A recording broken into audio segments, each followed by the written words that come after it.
Hello mga idol! May video for today! So, bali ito mga idol, yung part 2 natin. Di ba yung nakaraan, part 1, yung sa likod yun. Ito naman yung sa unahan ngayon. Yun naman titirahin natin ngayon. So, bali ito na nga. Tinanggalan natin yung dikit ng labi ng gulong sa rem, sa mags pala. So, bali ayan.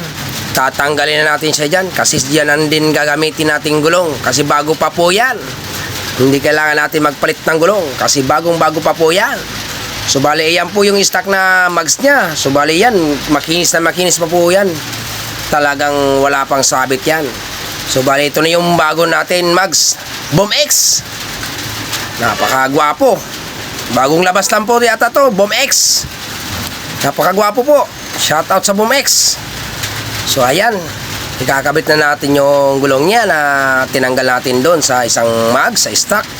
So pagka nakatanggal natin, lalagyan na natin siya ng hangin. Tamang hangin lang, tamang tigas lang po.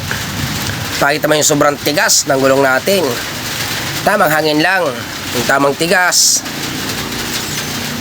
So ngayon, susunod natin gagawin, magkakaroon tayo ng konting adjustment dito kasi medyo malaki na yung disc brake na ikakabit natin. 'Di ba yung stock medyo maliit? Bali ito, maglalagay tayo ng malaking disc brake. Kaya doon sa caliper, magkakaroon tayo ng adjustment doon. Maglalagay tayo ng bracket. So bali ayan, ayusin muna natin yung lagay natin dito sa disc brake. Dapat napaka-kampo yan, mapatuwid natin ng maayos, pantay-pantay po siya para hindi agad nasisira yung brake pad natin dyan. Kasi pag hindi pantay ang kain yan, napakapangit po, talagang nasisira agad po. Kaya dapat medyo nasa tamang diskarte po yan. Tingnan natin yung distansya ng bawat isa. So bali pares-pares po tayo maghihigpit dito ng kanya, ng tornilyo niya. So bali dito sa mga ganito hindi po ako naghihigpit ng todo kasi sa totoo lang po ito po kasi hindi lang po talaga basta matatanggal to. Tamang higpit lang po. Kasi ito po, sa katagalan, hindi natatanggal po. Naku po, nag-i-stack up po yan. Pag nag-i-stack up po, wala tayong magagawa dyan kasi minsan sobrang tigas. Yun po yung pag pinersa natin, nabibilog po.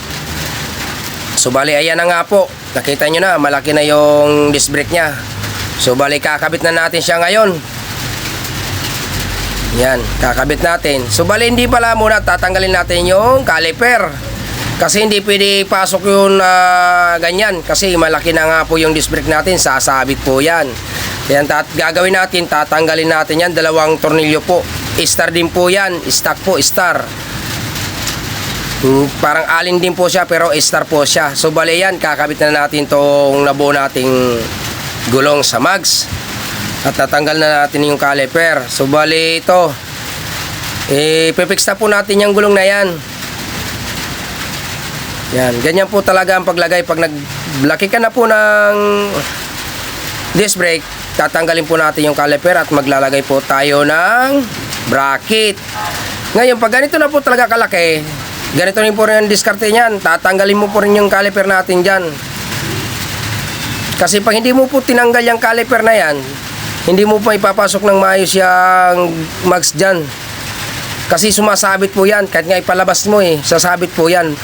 Pag nagkamali ka po, magagasgas pa yung mags natin. Sayang po, nakakapanghinayang po kasi bagong-bago po. Napakamahal po na yan, pinaghirapan nila yan. Kaya medyo ingat-ingat po tayo. Sa ganito kasi po, hindi na bubago sa akin to. Talagang marami tayong naikabit na ng ganito na nagpapalaki ng disc brake. Kaya sanay na tayong magkabit ng mga kanito.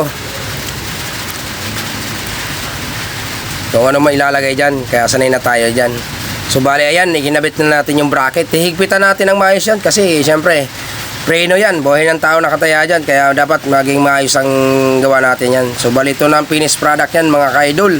Napakapugi po mga idol, ang finished product natin. Kita nyo, pugi-pugi oh. Boom X!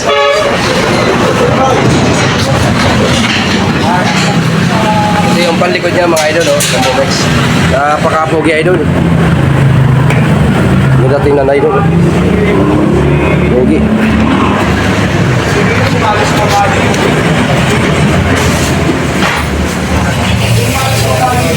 Ini sarap daw.